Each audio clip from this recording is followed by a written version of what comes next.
देश में ठगों के कहर की खौफनाक कहानी वैसे तो सैकड़ों साल पुरानी है, लेकिन इसका सबसे डरावना रूप सामने आया अंग्रेजी हुकूमत के दौर में। उस दौर में जबलपुर और उसके इलाके में ये ठग मुसाफिरों के लिए मौत का सौदागर बन गए थे।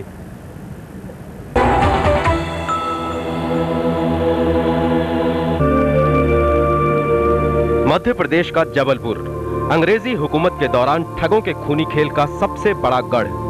सैकड़ों सालों तक यहाँ की मिट्टी ठग गिरोहों के पाप का गवाह बनती रही।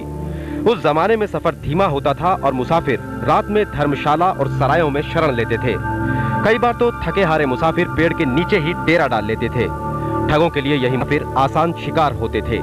ठग भी यात्री की तरह आम मुसाफिरों में हिल मिल जाते थे और मौका मिलते ही धमासिया कहलाने वाला ठग शिकार का हाथ पकड़ता, भुटौरी कहलाने वाला ठग रुमाल से उसका गला घोंटता और लुधिया कहलाने वाला ठग पहले से ही मुसाफिर की कब्र तैयार कर लेता था।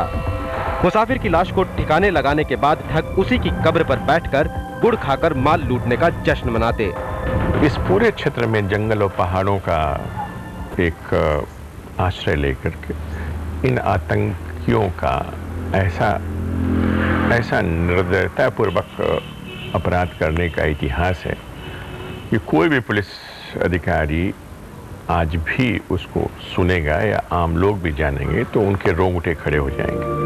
ब्रिटिश गवर्नर लॉर्ड डलहौजी के जमाने में तो जालिम ठग एक साल में ही करीब 40,000 लोगों की मौत का सबब बन जाते थे।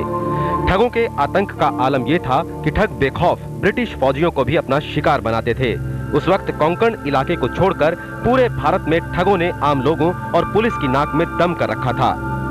एक साल में 40,000 के हिसाब से आप अंदाज लगा लीजिए 300 साल में 12-13 करोड़ बेगुनाह तो ठगों के शिकार हुए। और ये तादाद बढ़ भी सकती है क्योंकि जेम्स स्लीमैन जो विलियम स्लीमैन के पौत्र थे उन्होंने ये हिसाब लगाया था। नरसिंहपुर तो ठगों की राजधानी के तौर पर बदनाम हो गया था। उस जमाने में यहाँ डिप्टी कमिश्नर कार्यालय के सामने ठगों के गिरोह ने एक साथ 100 से ज्यादा लोगों की हत्या कर उन्हें दफना दिया था। तो प्राकृतिक रूप से उनकी वारदातों के लिए सुरक्षित ये क्षेत्र था। और दूसरे उनकी उपासिका देवी काली भवानी का कि जो कि कहते हैं कि उन्होंने यहीं स्थापना की थी, उनका मंदिर भी यहीं है। और इस कारण भी उन्होंने इसे केंद्र भूमि बनाकर यहाँ से चारों तरफ वारदातें की और इनका क्षेत्र जबलपुर से लेकर इलाहाबाद गंगा के इस तरफ से लेकर और आगरा तक फैला हुआ था। ठगों की दहशत इस कदर थी कि नागपुर से जबलपुर के रास्ते पर जाने वाला मुसाफिर अगर जिंदा बच जाता था तो लोग उसे मुकद्दर का सिकंदर कहते थे। राजेश बादल, जबलपुर, आज तक। और अब वक्त है एक ब्रेक का।